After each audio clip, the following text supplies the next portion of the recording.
A very good evening and a warm welcome to our first edition of UBC News Tonight on this 13th day of June 2024. I'm Lauryn Masika Kazimoto, and before we get into tonight's news bulletin, let's first take a look at the top stories tonight.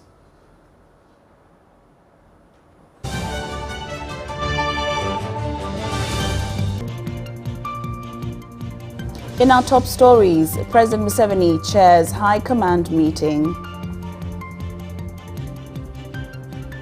Minister of Finance Masika Kazimoto assures Ugandans of debt sustainability amid a 72.136 trillion budget. Museveni decries corruption, warns against unnecessary borrowing. And in sports, Uganda's youth team to Africa Youth Chess Championship flagged off.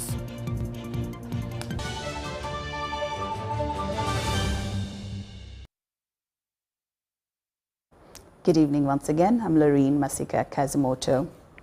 President Yoweri Kaguta Museveni and Commander-in-Chief of the UPDF, retired General, presided over a high command meeting at State House Entebbe to review the country's security situation and the operations of the UPDF in the region.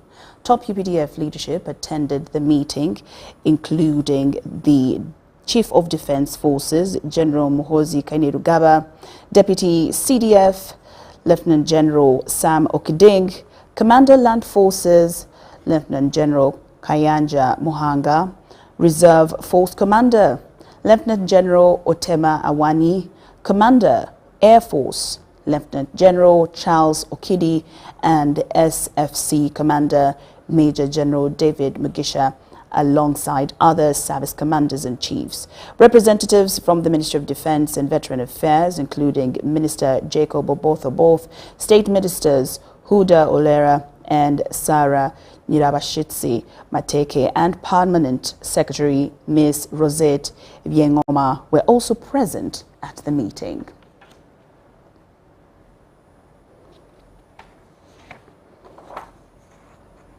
President Yoweri Museveni has decried corruption as the current stumbling block to Uganda's economic development.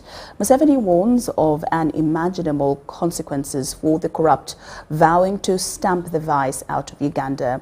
This he sounded during the 2024-2025 financial year budget presentation at Kololo Ceremonial Grounds, where he emphasized the need for prioritized and opposed to unnecessary borrowing.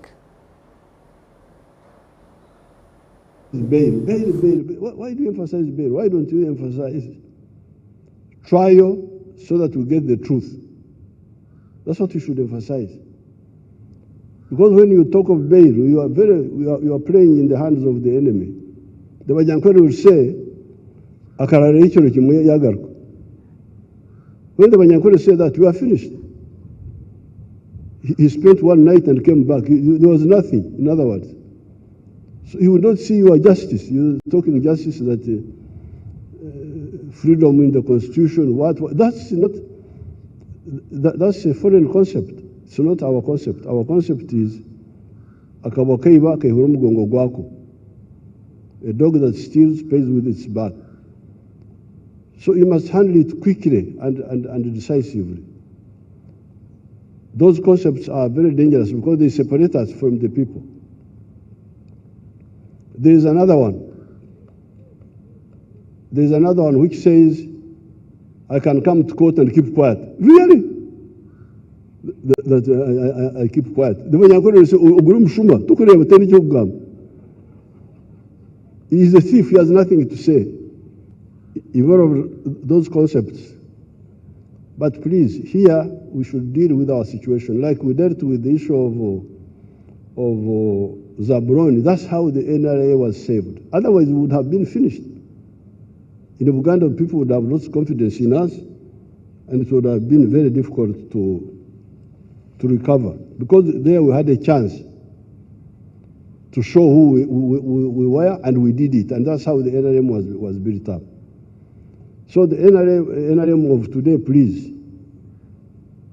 First of all, I'm surprised that really people can dare what I hear, these ones. But who do these people think they are? We are going to smash them. We have the capacity. now that they have attracted our, because me, I never concentrate on those things myself. But now that they don't listen, we advise, you have now attracted our attention, our full attention, you will see. We shall crush this treachery. This is really a betrayal, and we are going to finish it. Now, the borrowing, I'm glad the minister explained these newspapers with their radios, they create panic among you people. Debt. We actually had a very low debt level until Corona. Our debt GDP ratio before Corona was 30%. Very low. But some people pushed, and we found we had reached 40%. But I don't believe in borrowing. My view is that I don't believe in this borrowing. I believe in cutting our cloth according to our coat according to our cloth. And that's what we should be doing. Has been unified. Madam Speaker, The Minister for Finance, Planning and Economic Development, Masika Kazimoto, has defended the huge public debt which has of recent put the country on spotlight. This follows a record of 72.136 trillion budget passed for the next financial year 2024-2025 amid public debt standings of 97.368 trillion as of June 2024. Minister Kazimoto, while presenting the budget speech, assured the country of the debt sustainability through interventions to increase domestic revenue. The national budget for the financial year 2024-2025 is the fifth and final budget in the implementation of the National Development Plan 3. While presenting the 72.136 trillion budget speech, the Minister for Finance, Planning and Economic Development, Masika Kazimoto, first gave an account on the performance of the concluding financial year 2023-2024 budget, including the progress of the PDM and the factors which contributed to a resilient economic recovery. The improved performance of the economy is on account of higher growth in all sectors. Services, agriculture, industry are estimated to grow at 6.6%, 5.1% and 5.8% respectively in financial year 23-24. In particular, growth in the services sector has been impressive, mainly driven by strong recovery in retail and wholesale trade. But the performance comes at a glance of the public debt hitting 97.36 trillion by the end of June 2024. Minister Kazimoto is not worried as he breaks down the expenditure of the borrowed money. We must raise more revenue and reduce reliance on borrowing and external grants. Those of us who go to borrow, they take us as if we are children. They look at you, go today, come tomorrow. Go today, No, we should really take a decision so that we can at least get a reasonable percentage. Kazimoto interests the public on the development of industrial parks, extension of the national backbone infrastructure, which has improved the quality of internet and communication, as well as investment in education and health, among others, in relation to the borrowed funds. In the pursuit to push the agenda of socio-economic transformation, as per the slogan of the 2021-2026 NRM term, government boosts of the presidential wealth creation programs like the PDM, Youth Livelihood and Emyoga. Minister Kazimoto reveals that more 1.059 trillion has been secured in the next financial year to ensure each parish of the 10,585 receives 100 million each under the PDM. This, according to Kazimoto, will easily be monitored through the digital system dubbed WENDI app, which also will be rolled out to the other wealth creation programs across the country. The introduction of the Wendy application by the government-owned Post Bank and its partners has saved beneficiaries the inconvenience of traveling long distances to open up bank accounts or withdraw their money. Minister Kasaija also taps on the government initiative to boost the electricity distribution countrywide, where the connection to Karuma hydropower dam to the national grid has increased the transmission capacity by 600 megawatts from 1,378.7 megawatts to 1,978.1 megawatts. Accordingly, 982.56 billion has been provided to the energy development in the next financial year to, among others, increase the access to electricity distribution. 3. Improving the quality of power supply through systematic operation and maintenance of existing power infrastructure. 4. Increasing access to clean energy by supporting clean cooking technologies. 5. Development of 5 microgrid power plants using wind and solar hybrid in Karamoja.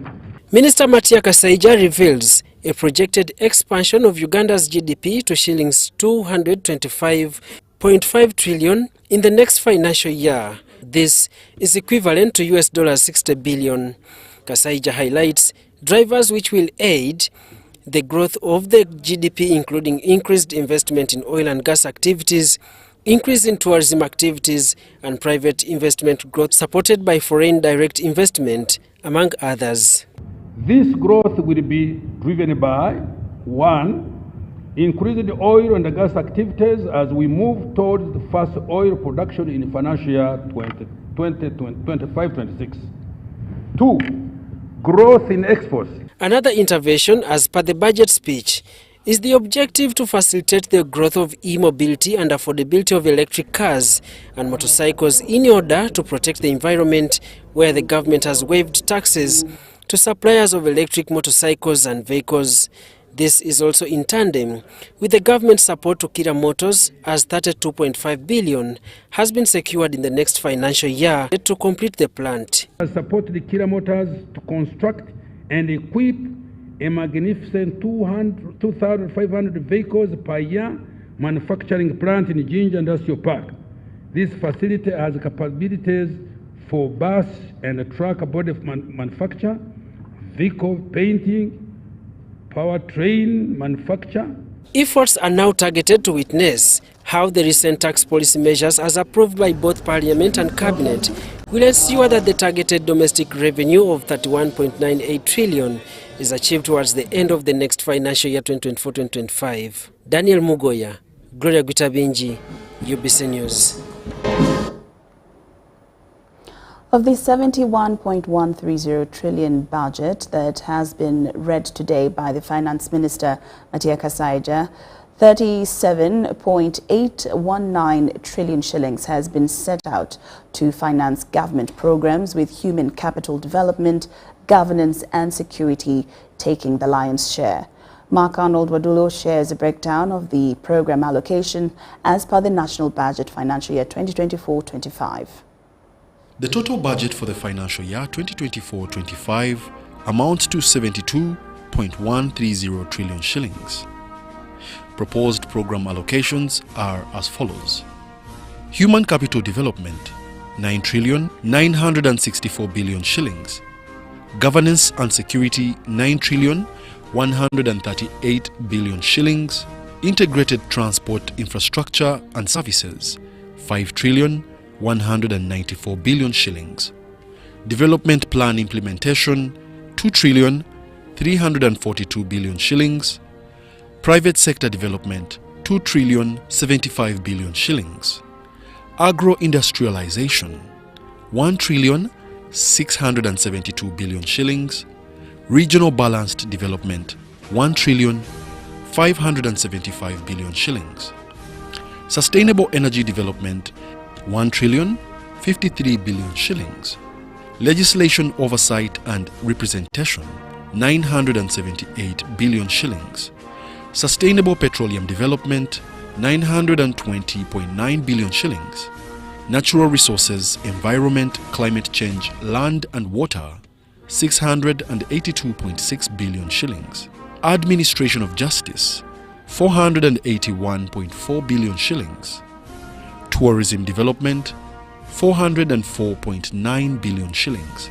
Innovation, Technology, Development and Transfer, 346.9 billion shillings. Sustainable Urbanization and Housing, 237 billion shillings.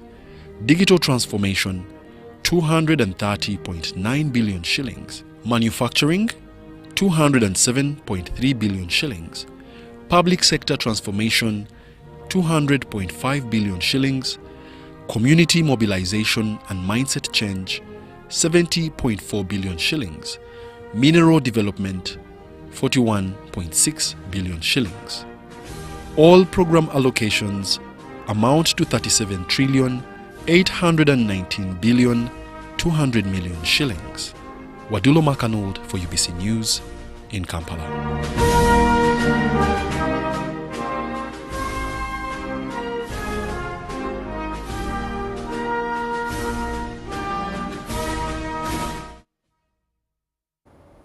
UBC News Tonight. Experts have given their view on the significance of government-intended domestic borrowing, the 2024-2025 national budget of 72.1 trillion shillings. They say this will enable government get loans very fast without strings attached, but also create competition with the private sector for resources in the same money basket. Richard Sempala, a lecturer at Makerere University, has weighed the significance of the projected government domestic borrowing in the 2024-25 financial year. Out of the 2024-2025 ambitious national budget of 72.1 trillion shillings, 8.9 trillion shillings is expected to be generated locally through domestic borrowing, which is 12%. In this budget, government intends to acquire loans from local commercial banks and more from bilateral commercial lenders. What we see over the years in Uganda is that the appetite for borrowing internally in the internal economy is increasing. So about 29%. The changing trend of government borrowing indicates a paradigm shift from the non-traditional international funders like World Bank, IMF, and other international partners. We have seen that the government is now shifting towards commercial lenders. Yeah, we see government borrowing from China, then running away from World Bank and IMF. IMF and World Bank always give loans at lower interest rate, sometimes less than 1%.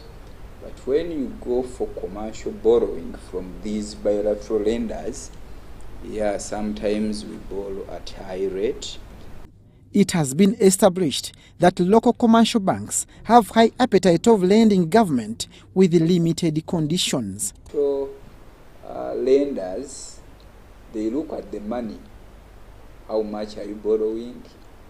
Are you willing to accept this interest rate? If yes, then they give you their monies. So for commercial lenders, their motive is more on profit maximization. The strict monitoring from international lenders has also forced the government to change channels for the source of financial resources. But for World Bank and IMF, go beyond the money and look at other social aspects. How are you performing in terms of human rights? How is the political space in your country and the issues related to that? Yeah, they have different frameworks. How are you performing in terms of social protection, environment, and so many other stringents they attach to their monies? This will facilitate quick project implementation without overlapping into another financial year and ease government planning. Telling where the money has been put is key, but for commercial lenders, as the objective is just to make profits, they always don't look at that, but it would have been better that really a lender checks on how their monies have been used. However, government appetite for local borrowing is expected to crowd the domestically financial market, affecting private investment. Challenge with domestic borrowing is that the government is going to compete with the private sector.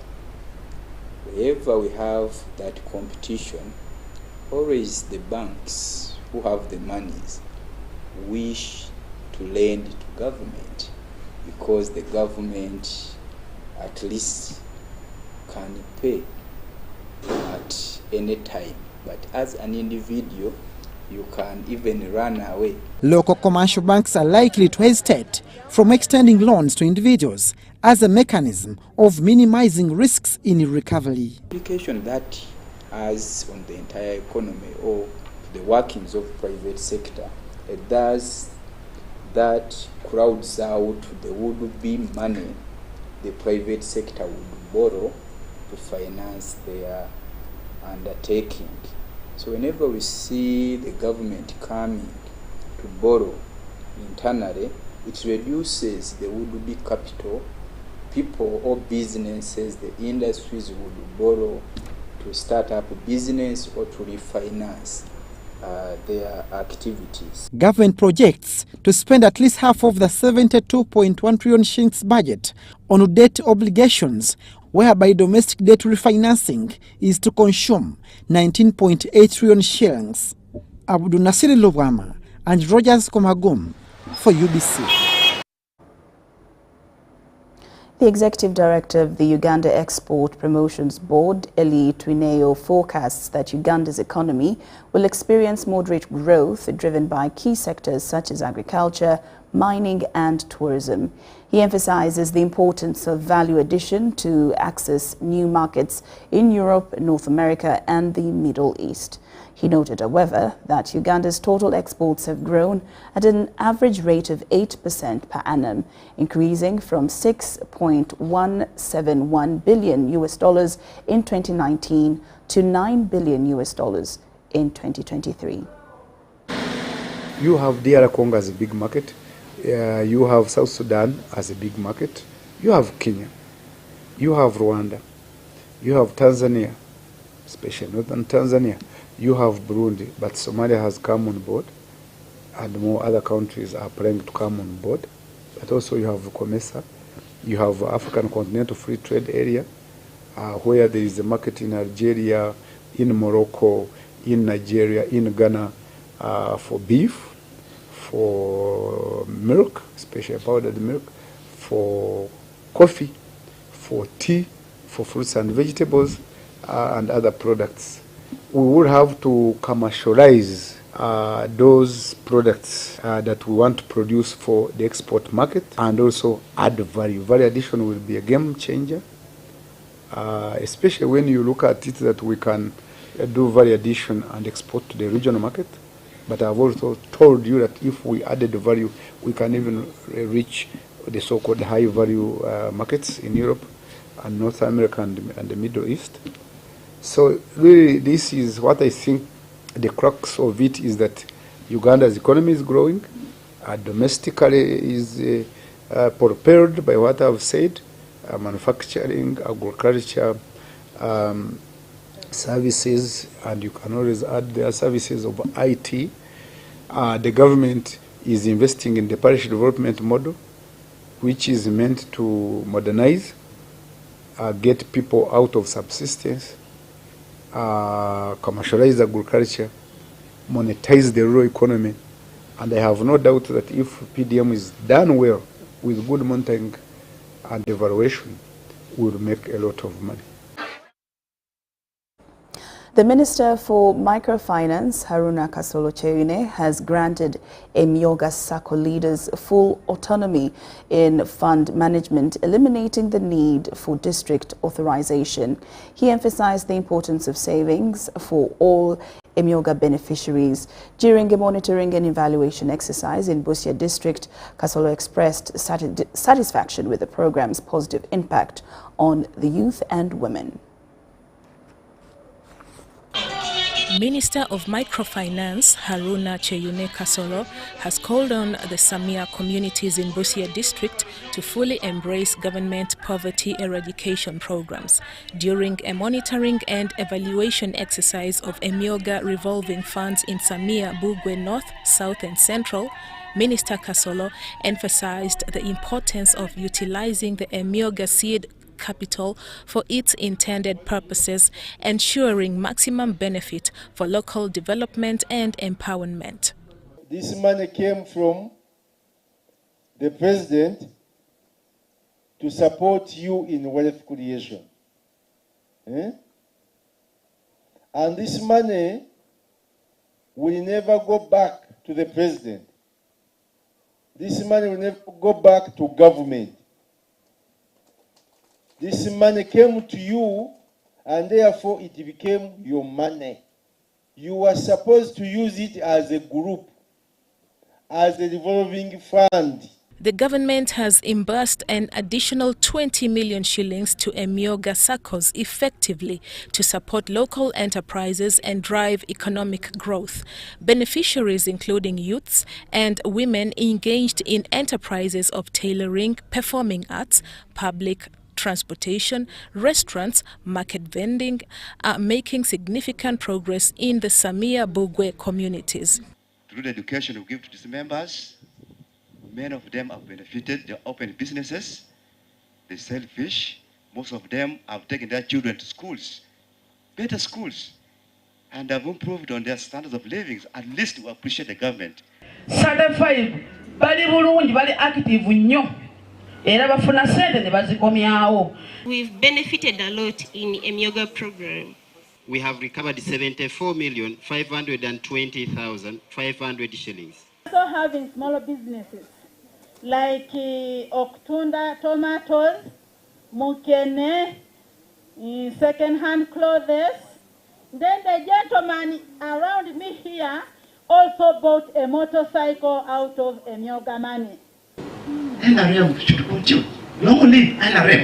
District technical and political authorities have expressed gratitude to the Microfinance Support Center for its capacity building training, which is enhancing rural economic empowerment in the Samia communities. We are purposely looking ahead for development. We are able to successfully disburse 6 billion to the community. And they have already accessed the money. They have put it in use, Honorable Minister. Minister Cheyune Kasolo also intensified measures to recover Emyoga revolving funds from defaulters in Busia district through publicly announcing defaulters' names on local radio stations to prompt a repayment. Defaulters will face arrest until the funds are returned. Bella Masangano and Bwaita Robert, UBC News. Civil society organizations under their umbrella body, the Civil Society Budget Advocacy Group, have commended government for the nominal increment in the budget allocation for the financial year 2024-2025 from 52 to 72 trillion shillings. They, however, want government to increase the allocations for health from the current range of 6%, 8% of the national budget to 15% in order for the country to achieve universal health coverage. As the country ushers in the budget for the financial year 2024-2025, we take a close look at the health sector. Under the program-based budgeting, health financing falls under the human capital development that has been allocated shillings 10.216 trillion, a representative of 27% of the national budget. Shillings 2.946 trillion has been allocated to key priority areas that include promotion and implementation of interventions for disease prevention, provision of essential medicines with additional 100 billion, improvement of welfare for health workers, including medical interns and doctors, construction and rehabilitation of more health infrastructure, and provision of medical equipment and digitization of the national health system to facilitate service delivery. The health sector needs a lot more money, but I want to believe that as the economy improves, and you heard very clearly how we must mobilize more revenue, but also generate our own oil, the health sector will be boosted even further. We realize the challenges we are facing, and most important thing is to prevent disease. If we can get rid of malaria, end AIDS by 2030, put an end to TB, most of the money that will be saved from these communicable diseases can be plowed into the system. Although the civil society organizations under their umbrella body, the Civil Society Budget Advocacy Group, commended the government for the nominal increment in the budget allocation for the financial year 2024-2025 from 52 to 72 trillion, they are concerned that areas like health have not reached the levels that can make the country achieve universal health coverage.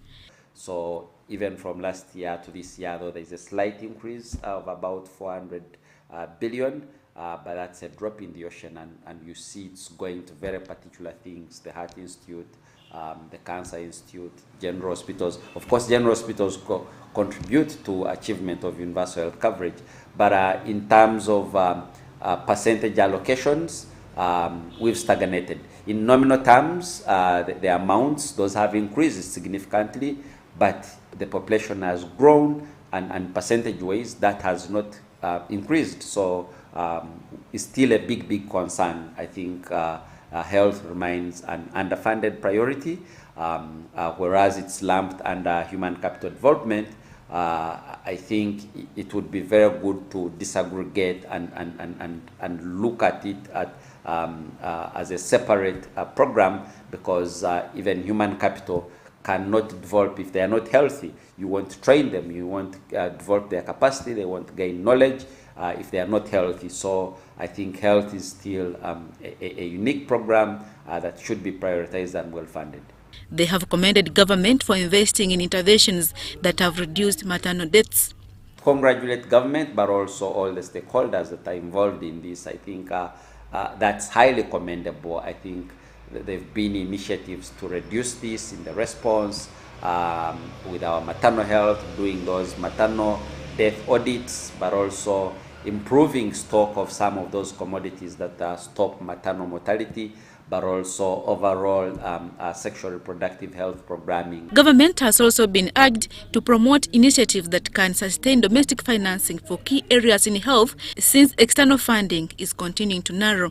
We have like the AIDS Trust Fund, which has never been operational, but that's an initiative that would have contributed to the HIV response, which many donors globally have moved, I think, because HIV is no longer a concern for these global north partners, the developed countries or the high-income countries, and they are moving. Same as malaria, they are no longer, it's no longer a problem. So those are not priorities to them, but they are priorities to us. So initiatives like the AIDS Trust Fund should be operational, because it has everything. It has a law, it has guidelines for its implementation, but it's not operational. So such initiatives are the ones that would help increase financing for health.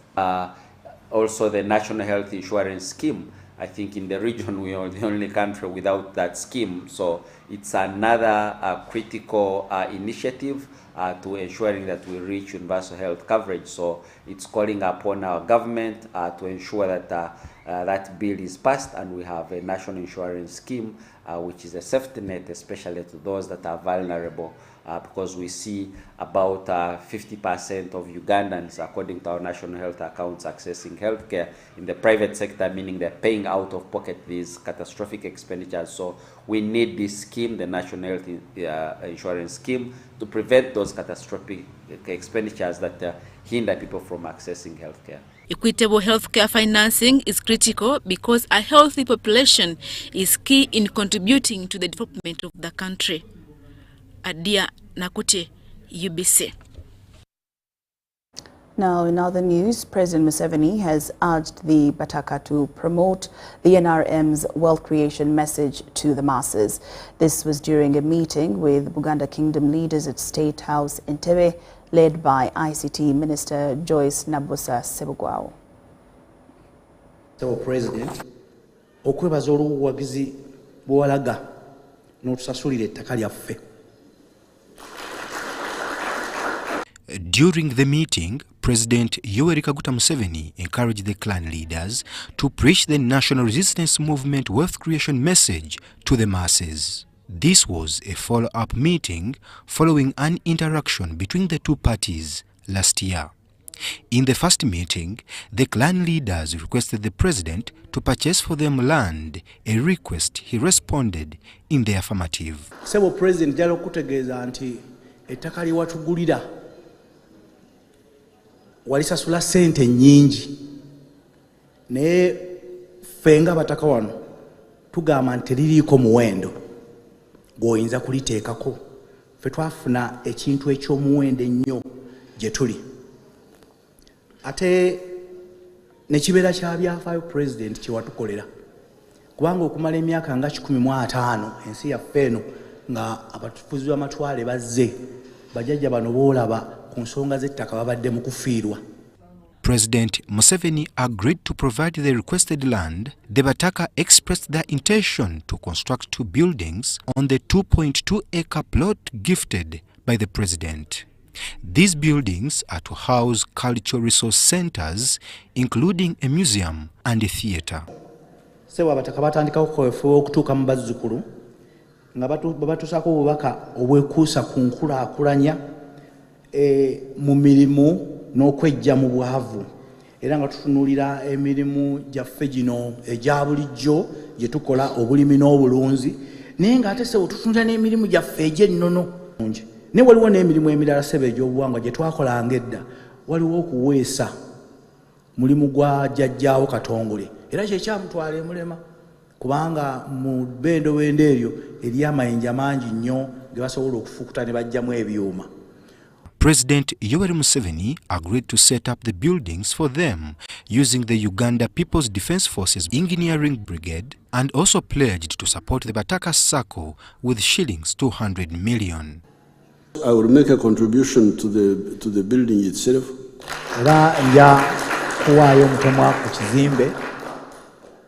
Because me, I am a traditional person. And I will show you how later. So I think really this is what I was telling Her Royal Highness, that we must maintain the essence.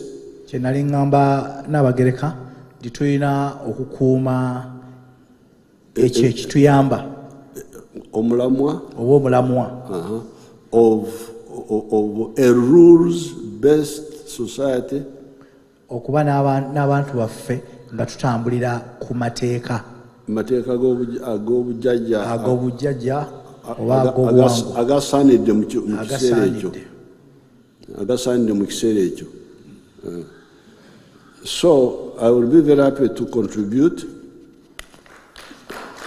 Nja kuba musanyufu era sako yammwe mawulire malungi nnyo. Ngenda kuteekamu obukadde 200. Ngenda kuteekamu obukadde akawumbi kamu n'obukadde 200. Brian Tumwine Ruhanga, Samuel Senono, UBC News.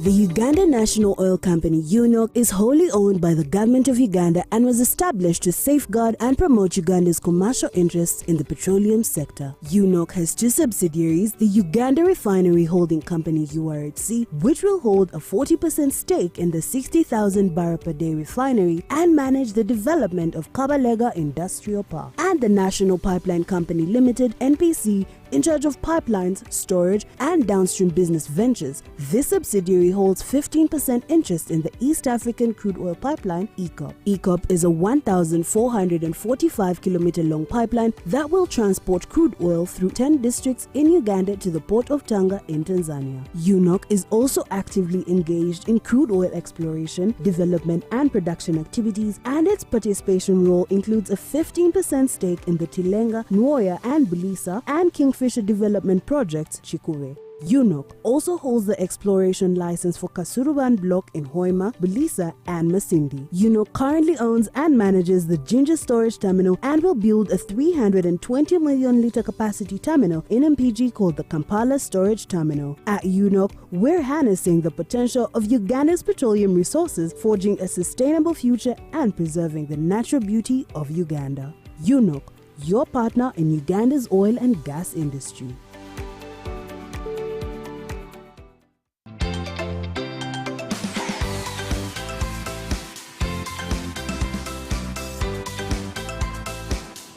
Kira mulimo gwenkola gukanikira baba customer uko wasobuni kimba no bwiro bukutwala sente isomero ati ncho amukolesa enkola ya MTN mobile money ni migasta 10 nkaga na 5 star kinana ash ntekam kodi namba y'omwana genda sente ni sasola kulungi ntaino kuterimaniziwa kono katunge simu kuruga mu MTN bantereire kubantereire okubanza ntakikirize nkaba amanyire bali bafere hanyuma nagenda nakakuza MTN yao nagamba ntungire simu eno kuluga mu MTN kyamazima okuba nkabanta amanyire nti aliyo promotion hanyuma madam akola MTN yangambira kyamazima kubasima muno mwebale muno akasente kabaire kenja kusasula school fees tamwe kujja bakasasulire akandi nja kasasulira mu bagenzi baye abatabana mwebale muno. Together we're unstoppable. Once upon a time, there lived identical twins who gave birth to beautiful princes and princesses. Their mothers gave their babies' bodies a lot of care by applying on their skin with baby Junior jelly. Though dried their chariots and everyone would admire their glowing skin. Fun fact, baby Junior prevents diaper rash, dry and sensitive skin. Moms all over Africa love baby Junior jelly. Baby Junior's the skin. No more worries anymore. Baby Junior. Baby Junior. What is a dream? What does it mean to you? To her? To them? It's time we dare to dream anew. Dream bigger, better, bolder.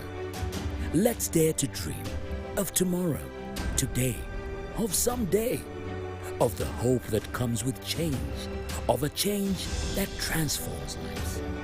That glimmer in your eyes, the prospect of maybe, of all the hopes that we carry. It's the promise of enjoyments, co-enjoyments for you and your mates. A dream keeps us going. It's the one thing that drives us, inspires us, motivates us. One goal, one hope, one dream. With the Uganda National Lottery, your dream can become a reality. Bigger is here. What's your one thing?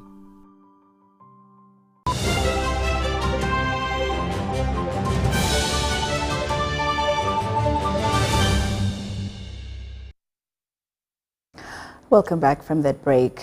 In more news, the Prime Minister of Uganda, Robert Nabanja, has commended development partners for their continued support towards the government of Uganda, which has enabled 82,000 customary landowners to obtain legal documents for their land. Nabanja said this has guaranteed their land tenure security and ensured that their land rights are protected. The Premier was closing a week-long conference on land governance at Speak Resort Munyonyo in Kampala this morning. Forced evictions and land conflicts in Uganda are a hindrance to economic transformation, a matter that requires multiple sectoral approaches, together with regional and sub-regional institutions, intergovernmental organizations, academia, and technical and financial partners.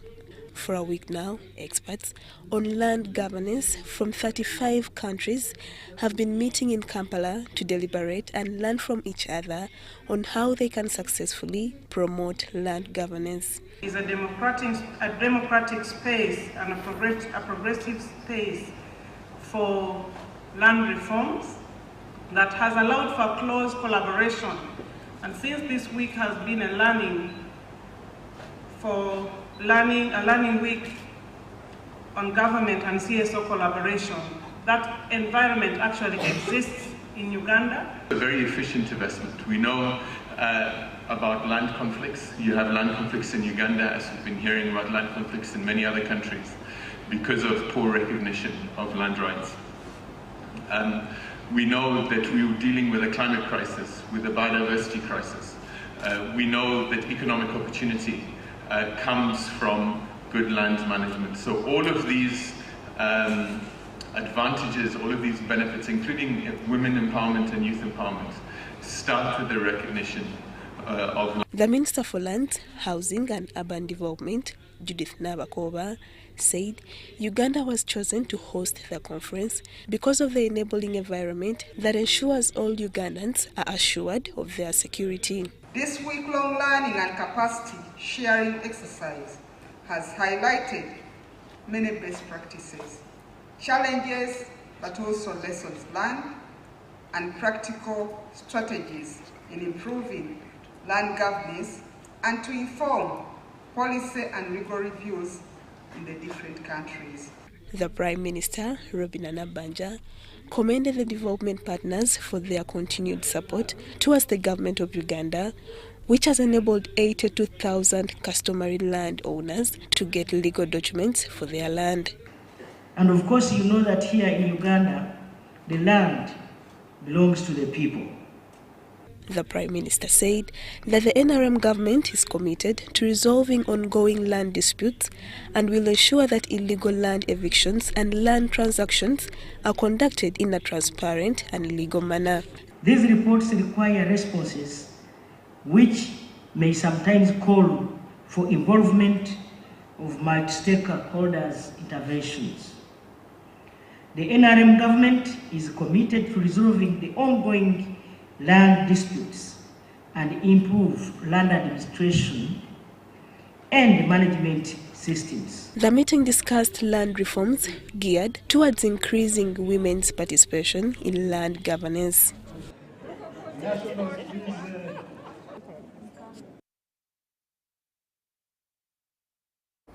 A section of lawyers want the Constitutional Court to scrap off sections 17 subsection 1, 22, 23 and 26 of the Administration of Judiciary Act of 2020.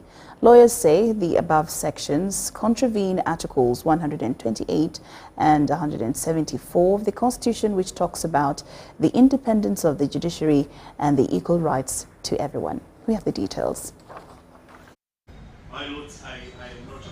Section 17(1) of the Administration of the Judiciary Act provides for Secretary to the Judiciary, who shall be appointed by the President under Article 174 of the Constitution. In subsection 2, the Permanent Secretary to the Judiciary is also responsible for organization of the Judiciary in terms of tendering advice to the Chief Justice on administrative business and to implement policies of the government. Under Section 22A and B, among others, it provides for retirement benefits to the Chief Justice, Deputy Chief Justice. The retirement benefits include medical insurance, security and accommodation. In filing their petition in the Constitutional Court, lawyers Stephen Kalali and Laston Gurume allege that these sections contravene Article 128 of the Constitution, which talks about the independence of the judiciary, and Article 21 of the Constitution on equal rights. Generally, what we are putting before court, that when you read all those provisions together, and specifically when you look at Clause 6 of Article 128, it talks about the judiciary being self-accounting. So those are some of the arguments that are coming out to define further, what does this mean and how does it relate to the independence of the judiciary?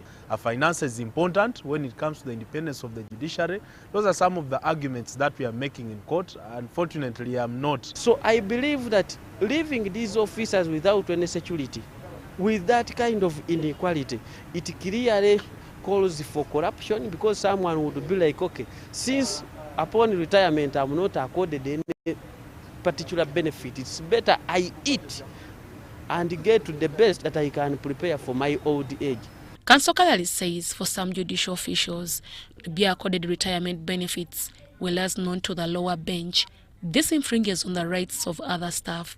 Because ordinarily, this state funeral or the arrangement for the burial would be a sort of recognition for their works they have extended to the government or the public while dispensing justice.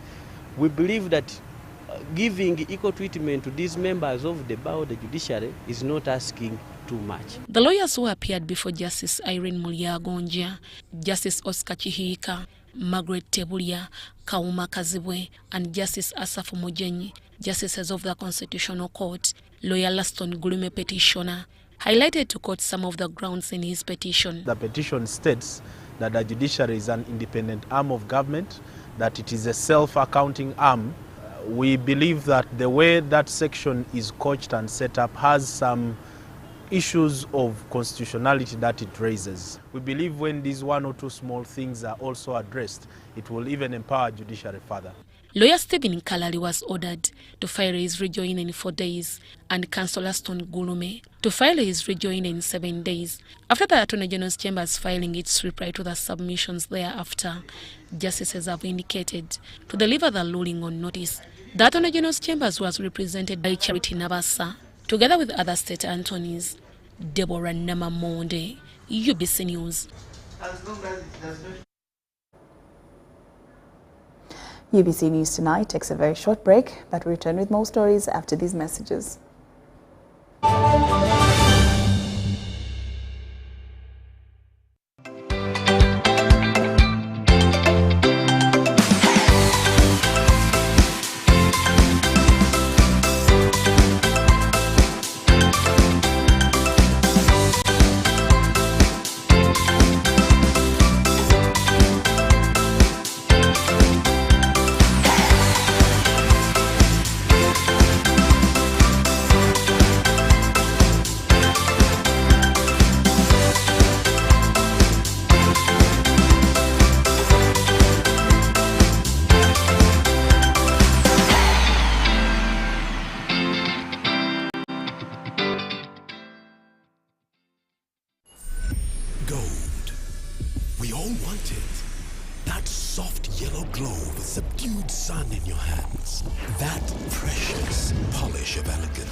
Morning time wao mwami wange nangamba yesterday bamukubiddeko essimu aba MTN nga bamugamba nti awangudde ssente school fees owa Andrew. In fact tuli awo nga tukyabuusabuusa naye nzikiriza mazima nga maze kulabako ate the first nalinga ndowooza oba MTN balina ebintu byabwe bapanga nga sirabako ku neighbor wange nga bamukubidde kasimu. Twebaza abe MTN bannange okutuddizaawo bannaayo okuddiza guba mwoyo. Tweyanziza tweyanzeege omuzadde yenna ali eyo bannange ebintu bya ddala togaana kukikola kozesa MTN okusasula school fees w'omwana wo ng'onyiga star 165 star 80 ash banaye bya ddala si bya kyayi. Together we're unstoppable.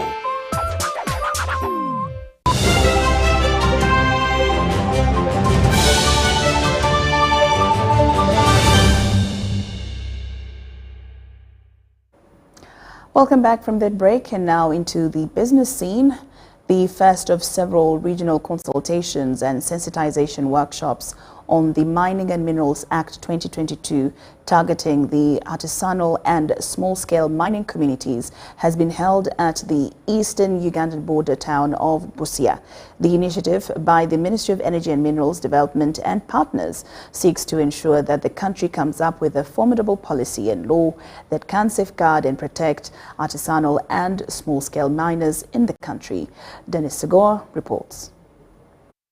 Uganda's mining industry is dominated by artisanal and small-scale mining operations, benefiting over 1 million people directly and indirectly.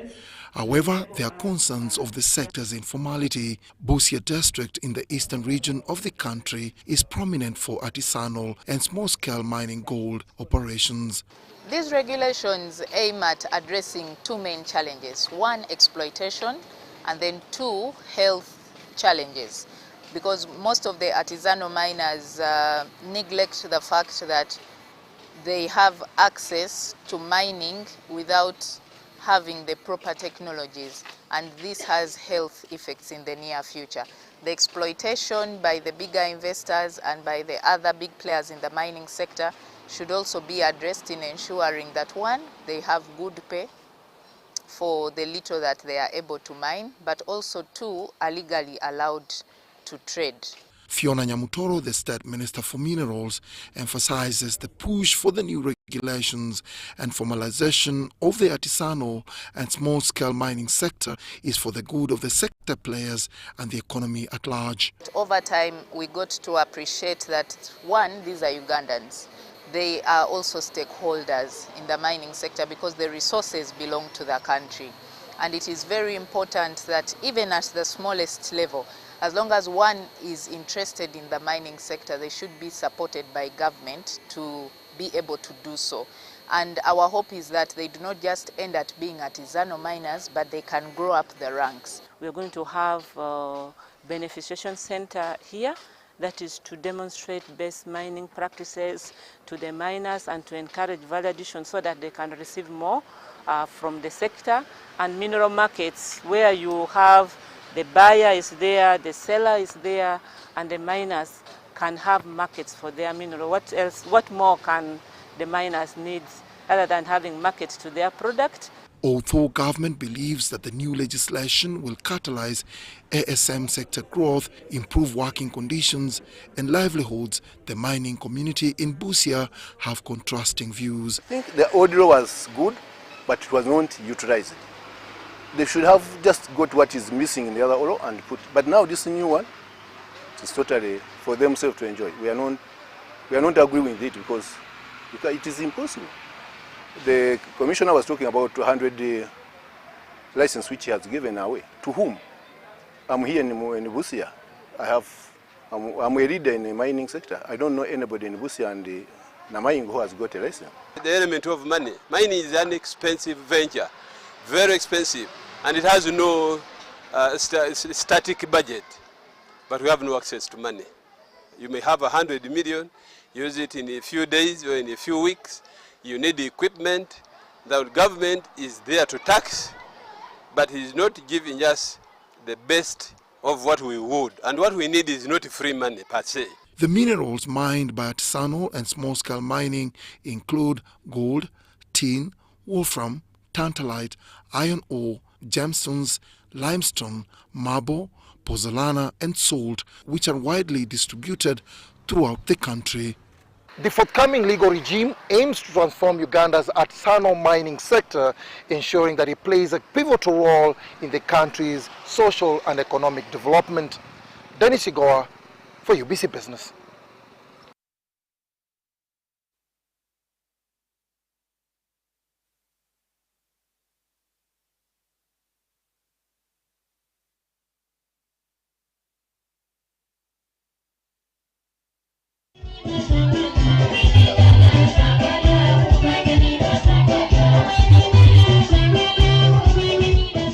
This has broken the traditional norms, whereby in Africa we know that a woman is not supposed to work on the lake.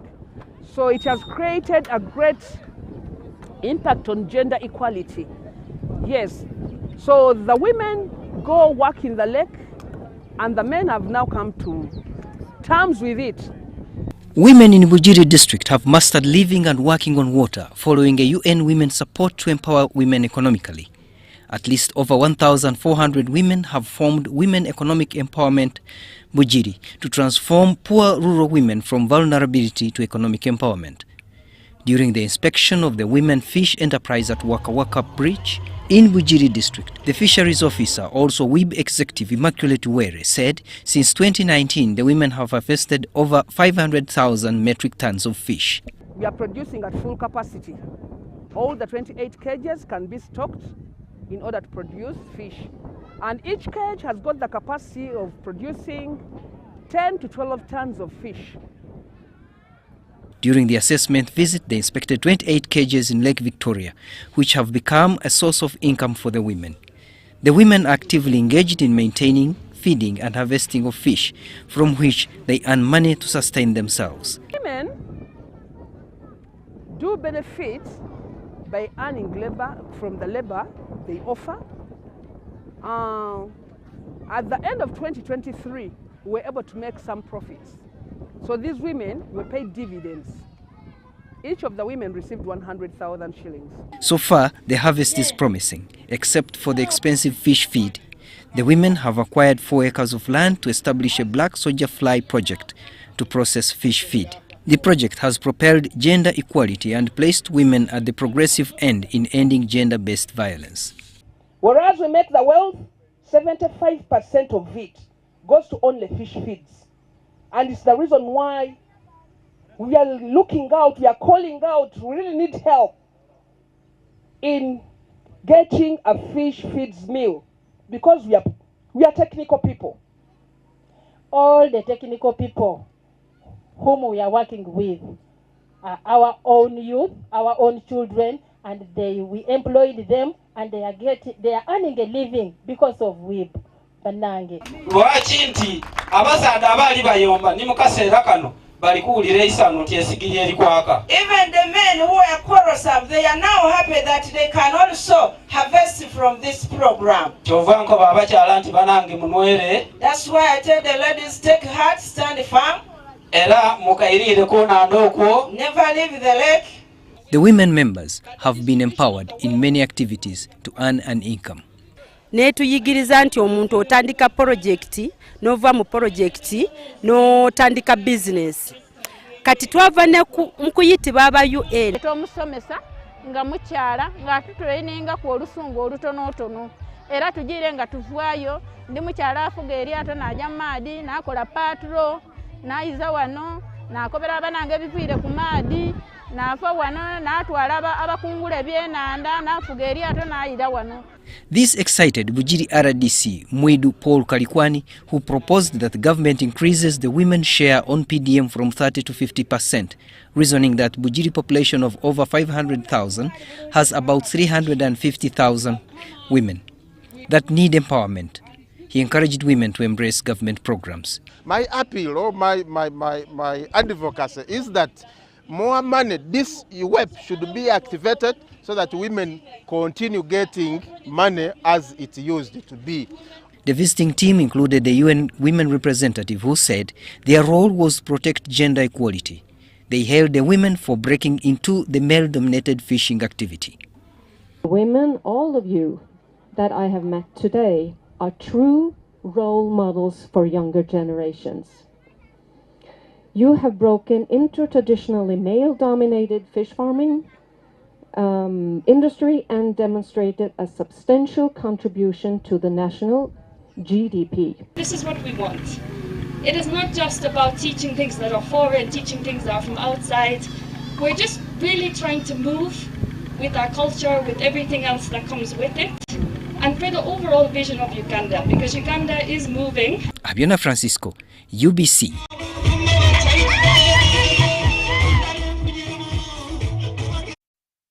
Now, those are women who are benefiting from cage farming in Bujiri district. Now, of a total population of Bujiri district, over 500,000 people in there, 350,000 are women, but only 1,400 women are in the lucrative cage farming business.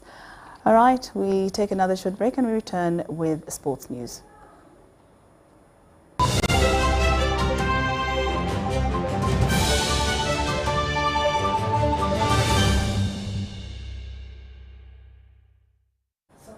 And now into sports. The Uganda Chess Federation has flagged off 19 players to contest the Africa Youth Chess Championship in Gauteng in South Africa. We have more details. Uganda Chess Federation has flagged off a team to the Africa Youth Chess Championship in South Africa. The African Youth Chess Championship is a continental event that that helps the continent, as Africa as a whole, to identify the best talent when it comes to the juniors. So in this case, for Uganda, we are sending a team from the under-10 category up to the under-18 category. The team includes 5 boys and 14 girls for this championship, that is a World Youth Chess Championship qualifier. Among these are 2 twin sisters, Rihanna Nachijoba and Reina Namakula. Last year I went to Egypt, but I was so scared of the opponents, that's why I never performed that well. But this time I'm expecting better than I performed last year. And I'm now confident I won't be scared of the opponents. And I'm so glad. The day they told me that I was going to South Africa, I was so surprised because I didn't expect it. I'm glad. I'm happy to be there, to know that that my kids are going to be part of the team. These 2 are students at Wampewo Ntake Senior Secondary School that has officially flagged them off, starting with a prayer session.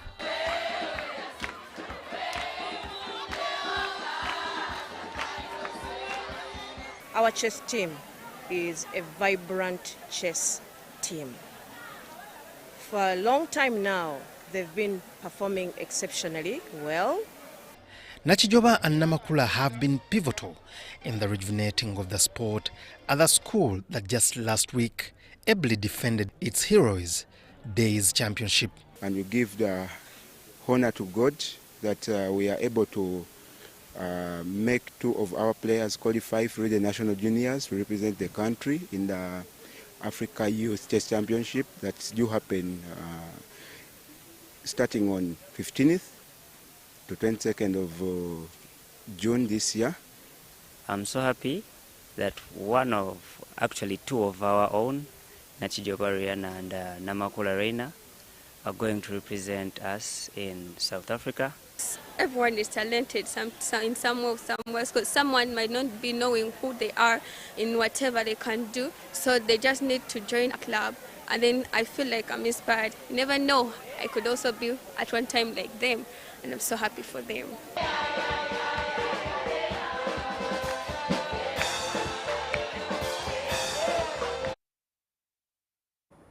And with that, our first edition of UBC News Tonight comes to an end. Do join me at 10 o'clock for our second edition. I'm Lauryn Masika Kazimoto. See you at 10.